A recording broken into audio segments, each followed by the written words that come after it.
9 రోజులు గణపతి నవరాత్రులు చేసి 10వ రోజున వినాయకుణ్ణి ఎందుకు నిమజ్జనం చేస్తారో తెలుసా?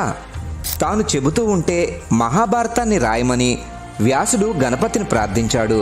గణపతి అందుకు అంగీకరించి, నేను రాయడం ఆపకూడదు కాబట్టి నువ్వు ఆగకుండా చెప్పాలి అని షరతు విధించాడు. వ్యాసుడు అందుకు అంగీకరించి, నేను చెప్పేది మీరు అర్థం చేసుకోకుండా రాయకూడదు అని షరతు విధించాడు. గణేశుడు అందుకు ఒప్పుకోవడంతో వ్యాసుడు చెప్పడం మొదలుపెట్టాడు. గణపతి రాస్తూనే ఉన్నాడు. అలా రాసేప్పుడు లేఖిని విరిగిపోతే వినాయకుడు తన దంతాన్ని విరిచి దాంతో రాయడం మొదలుపెట్టాడు.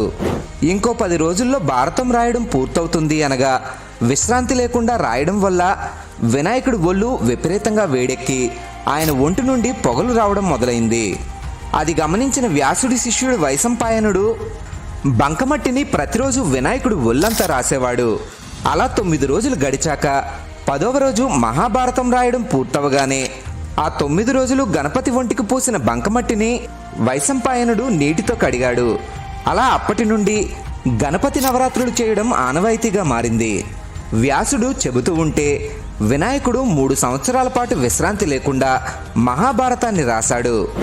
ఓం గణేశాయ నమః. Download ShareChat.